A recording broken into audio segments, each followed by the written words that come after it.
Good morning student. हाल ही में वर्ल्ड इकोनॉमिक फोरम के द्वारा global gender gap report 2025 publish किया गया है, जिसमें इंडिया का पोजीशन डेटेरिएट हुआ है। यानी अगर प्रीवियस ईयर से हम कंपेयर करें तो प्रीवियस ईयर यानी 2024 में इंडिया का रैंक 129 था ग्लोबल जेंडर गैप इंडेक्स में, और इस साल यानी 2025 में ग्लोबल जेंडर गैप इंडेक्स में इंडिया का रैंक 131 है आउट ऑफ 148 कंट्रीज़। यानी इंडिया का जो पोजीशन है ग्लोबल जेंडर गैप में इंडेक्स में वो डेटेरिएट हुआ है। इस रिपोर्ट में इंडिया का जेंडर पैरिटी स्कोर 64.1% है, जो पूरे साउथ एशिया में सबसे कम है ना। और आपको बता दें कि जो ग्लोबल जेंडर गैप इंडेक्स है वो जेंडर उसके द्वारा हम जेंडर इक्वालिटी को एसेस करते हैं on the basis of 4 dimension: economic participation and opportunity, educational attainment, health and survival, and last one is political empowerment. यानी 4 डायमेंशन को एसेस करके चार डायमेंशन को अलग अलग एसेस करके हम जेंडर इक्वालिटी निकालते हैं। तो इकोनॉमिक पार्टिसिपेशन अपॉर्चुनिटी का मतलब है कि वर्क फोर्स है उसमें विमेन का एम्पावरमेंट, विमेन का पार्टिसिपेशन कितना है। एजुकेशन अटेनमेंट कितने परसेंट है विमेन का।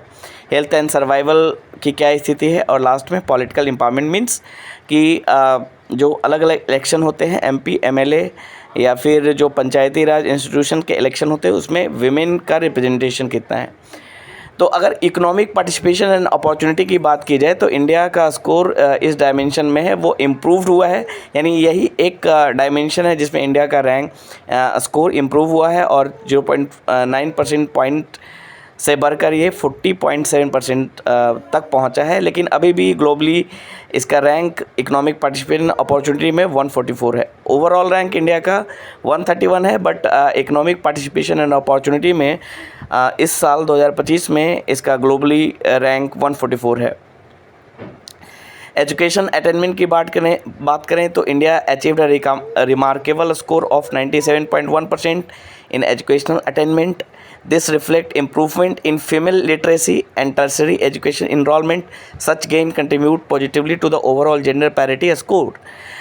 इस बार अगर देखें तो एजुकेशनल अटेनमेंट में भी आपको इम्प्रूवमेंट देखने को मिल रहा है और इंडिया ने 97.1% एजुकेशनल अचीवमेंट का जो गोल था, जो स्कोर था 97.1% वो अचीव कर लिया है। और ये एक पॉजिटिव मूव है, एक पॉजिटिव इनिशिएटिव दिख रहा है इंडिया में। हेल्थ एंड सर्वाइवल की बात करें तो इंडिया का जो स्कोर है 95.4% है। इसमें भी इम्प्रूवमेंट हमें देखने को मिला है। यानी 3 जो डायमेंशन है उसमें हमें इम्प्रूवमेंट देखने को मिल रहा है। This increase attributed to better sex ratio at birth.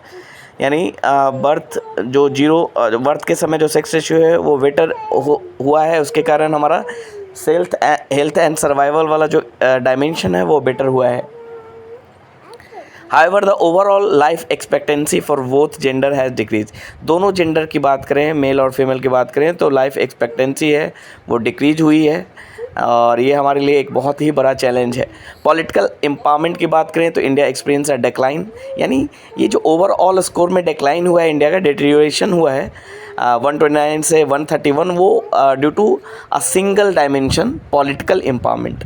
India experienced a decline in political empowerment with a score drop of 0.6 point. Female representation in parliament fell from 14.7% to 13.8%। Parliament में जो female का representation है वो 14.7% से 13.8% decline हुआ है। Share of women in ministerial role also decrease 6.5% to 5.6%। ये decrease हुआ है। Ministerial role means women ministers. This trend continue और downward trajectory in political representation for women.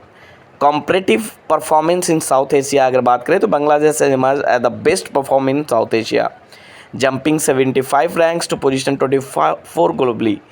Other regional rankings include Nepal at 125, Sri Lanka at 130।